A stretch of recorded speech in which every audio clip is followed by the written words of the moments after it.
Então a gente abre o 3 em 1 falando sobre a greve, o fim da greve, e a Polícia Rodoviária informou que não há mais bloqueio em nenhuma estrada do país. Ainda há uma pequena manifestação de caminhoneiros autônomos no Porto de Santos. O Exército e a Marinha, no entanto, estão no local e garantem a passagem de veículos. De acordo com a Agência Nacional do Petróleo, 70% do abastecimento de combustíveis voltou ao normal.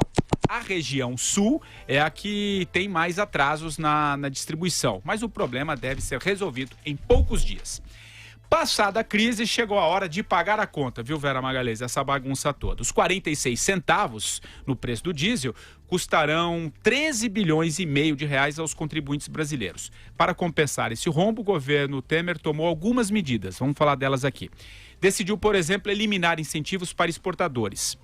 Acabou com benefícios para a indústria química e cancelou despesas como programas nas áreas de saúde, educação, saneamento básico e também moradia. Só no Ministério da Educação os cortes serão de 55 milhões de reais. Só lembrando que todas essas mudanças foram feitas por meio de medidas provisórias e uma lei que reonerou setores da economia.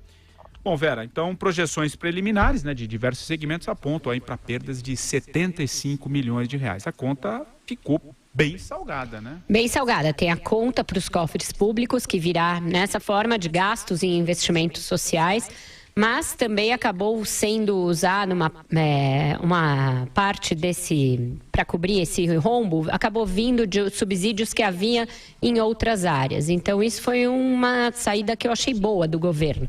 Cortou programas aí que beneficiavam e davam outros subsídios, por exemplo, o Reintegra, que era um subsídio a exportadores de produtos manufaturados e outros do gênero, que uma vez encerrado o ano e aí tendo sido coberto o que foi gasto com a greve dos caminhoneiros, estes subsídios vão continuar não existindo. Então, isso foi uma medida boa, obrigou o governo a olhar onde havia aí outras boquinhas, setores mamando e cortar. Mas isso é uma parte só, o resto veio mesmo da saúde, da educação, de gastos que a gente já dizia que seriam afetados desde o início da greve. Não precisava ser bidu para adivinhar isso, não é que a gente é gênio da raça, é que só basta você parar, pôr a bola no chão e pensar um pouquinho, refletir, deixar de lado o ódio extremo ao governo e a paixão exacerbada por alguma tese maluca e ver que dinheiro não nasce em árvore, que dinheiro é limitado e que dinheiro público, no fim das contas, é dinheiro nosso. Vem dos nossos impostos, vem daquilo que o governo arrecada versus aquilo que ele gasta. Então, a conta tem que fechar em algum momento. Ela não tem fechado há muitos anos. O Brasil é deficitário, nas contas públicas e vai continuar sendo, e isso se agrava agora graças a esse Bolsa Caminhoneiro. Gostei, não sei se o título é seu ou do Bob, mas gostei, vou adotar. É do Bob. Tá. Andreasa, o que você achou aí dessa reorganização e desses 75 bilhões de reais, né? Chegou a hora de pagar a conta, sem contar o prejuízo, para vários setores da economia, né? Enfim, vai lá. Patrick, é aquela velha história, né? Foram brincar de revolução tributária, incutiram para disfarçar a pauta política desse movimento criminoso a ideia de que havia uma insatisfação fundamental, popular, contra o tamanho do Estado, a opressão do Estado, contra a absurda carga tributária, e o resultado é esse.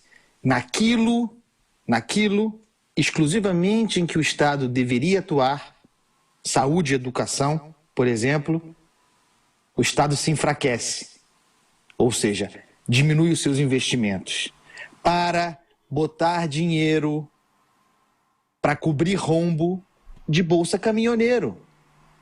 É o Brasil, é desconhecer profundamente o Brasil, achar que isso não aconteceria.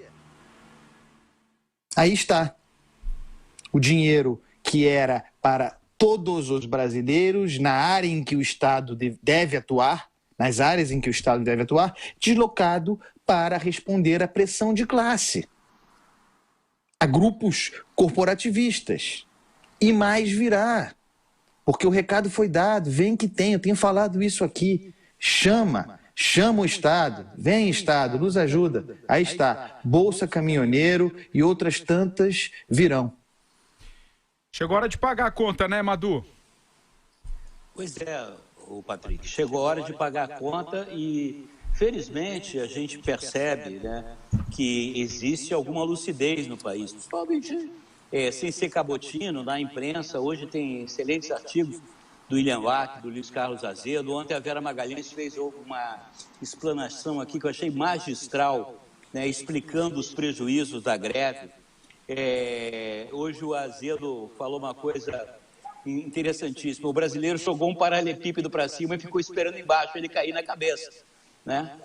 As pessoas apoiaram a greve, né? Sem nenhum senso crítico, achando que... Tem muita gente que pensa que o dinheiro realmente nasce em árvores do Brasil, né? Que o dinheiro, ele aparece, é uma coisa que, né, com estalo de dedos, né, surge e pronto, resolve todos os problemas. Você veja aí, 55 milhões de educação, outro tanto na saúde, já que tão combalidos, né, tão prejudicados. É realmente uma coisa para se pensar, né? A nossa sociedade, infelizmente, o brasileiro, ele não tem um senso de coletividade, né? O país se constitui de várias corporações, cada uma tratando dos seus assuntos, né? Se por acaso houver alguma coincidência com outra corporação, ótimo, se não, dane-se, né? Eu quero saber do meu, principalmente daquele velho e bom termo, né, que eu abomino, são chamados direitos adquiridos, né?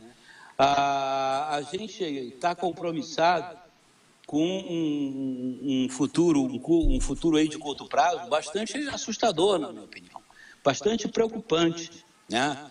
Esse movimento todo, além desse prejuízo enorme que trouxe, né, para o comércio, para a indústria, para a economia de uma maneira geral, o que vai acontecer? Né? Nós vamos continuar flertando com o precipício nos próximos meses. Né? O governo mostrou que não tem menor capacidade de antecipação, que não se dá conta do que existe no país, a classe política muito menos, né? O Senado, o Congresso, as nossas lideranças políticas não têm a menor ideia do que acontece no país, né? E vamos ter que segurar essa onda até as eleições. As pessoas têm que entender que fora da política não existe salvação, né? As próprias manifestações deixaram isso claro. Todo mundo é contra isso que está aí, eu também sou. Mas vai botar o que no lugar, né?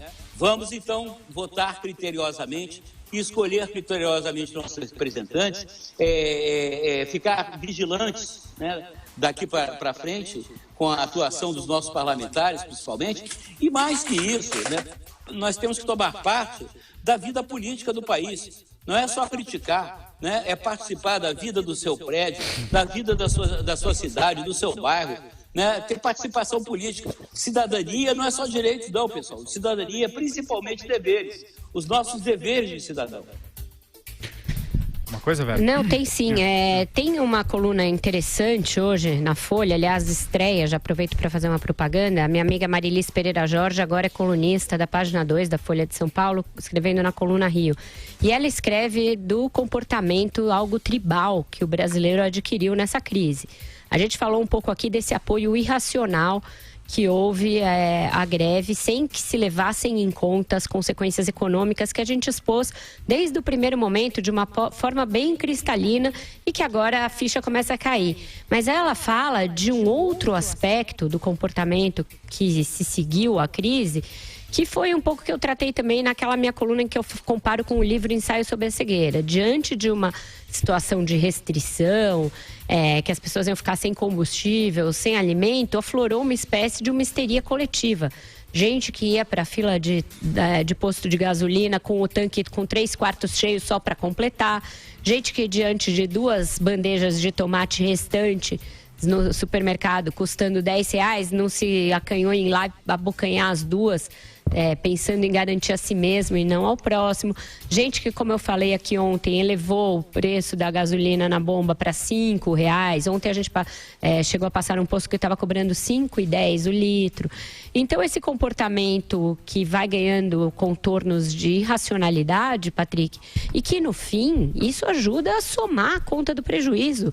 Quando você vai fazer uma lista de tudo que o país perdeu, esse tipo de comportamento das pessoas, do cidadão comum, do pacato cidadão a que se refere o Marcelo Madureira, quando deixa de ser pacato e resolve adotar um comportamento meio de manada, isso também entra no saldo negativo da greve. Sobre os aspectos para a economia privada, eu recomendo a todos que vejam essa página estarrecedora aqui do jornal Estado de São Paulo, que lista só alguns dos setores que foram afetados e que chega a um cálculo de 75 bilhões de prejuízos em vários setores da economia que levarão meses para ter a sua atividade normalizada. Isso a troco de alguns dias de paralisação de uma categoria que começou pedindo algo para si, com um discurso de que era para o coletivo, e que termina essa greve tentando, na base da truculência, emparedar o governo e criar uma certa intervenção militar que é minoritária, cujo desejo é minoritário na sociedade. Então, isso não é democrático, isso não é razoável. Foi preso o primeiro empresário da Baixada Fluminense, que foi acusado de estar incitando essa greve. Houve uma morte de um caminhoneiro que tentou furar a greve. Enfim, os aspectos aí criminais desse movimento ainda vão ser melhor desnudados. Mas era algo que a gente também alertou aqui desde o dia 1, desde o início. Então, eu espero que aos poucos, diante desses números, diante desses fatos, das prisões, das cenas de caminhoneiros nas estradas ainda, e a despeito de tudo que o governo cedeu, obstruindo a passagem, insistindo em ficar lá, as pessoas se deem conta de que caíram num conto do vigário, num conto da carochinha. E aí, isso sirva de lição para a eleição. A eleição está aí.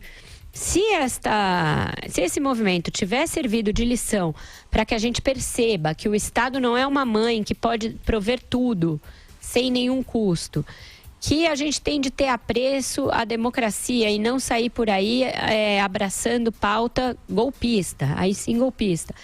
E que a gente tem um papel nessas crises como cidadão também, de não se deixar levar por comportamento de manada, de ter responsabilidade com o país. Se tudo isso servir para uma lição que nos leve à eleição de uma maneira mais madura, mais sensata e menos desvairada, eu acho que aí a crise pode ter tido algum aspecto positivo. Ô, Patrick. Oi, Andreasa. Tem, para além da questão econômica, o componente político dessa crise, né? É evidente que a população brasileira, com razão, está insatisfeita com o establishment, com o sistema, com a atividade política. Há várias explicações para isso, orgânicas e também artificiais, tá? Para essa insatisfação. Também não tenho dúvida de que o tecido social brasileiro está esgarçado. Há uma tensão por ruptura. Isso são fenômenos a serem devidamente estudados. O que me interessa agora nessa crise, desde muito cedo mapeável, felizmente mapeado nesse programa, é a agenda artificial política de grupos de pressão. E eu lamento muito que o governo, com a sua absoluta incapacidade de usar a inteligência, o sistema de inteligência, não tenha feito a investigação cabível também em relação à infiltração política de agitadores, golpistas, inclusive insuflando atividades contra a lei, contra o que reza a Constituição Federal, precisam também ser investigados. Não apenas os empresários que, evidentemente, armaram o lockout, um componente fundamental dessa mobilização criminosa era o lockout. Tudo bem, tem empresário preso, isso existe, mas tem mais coisa aí. Tem gente, inclusive, usando poder constituído para insuflar a crise. Representantes públicos têm de ser investigados. Há muita incitação ao crime nesse movimento. E as pessoas se ofereceram muito bem como massa de manobra. Esse é outro problema. Mas quem tem responsabilidade precisa ser cobrado.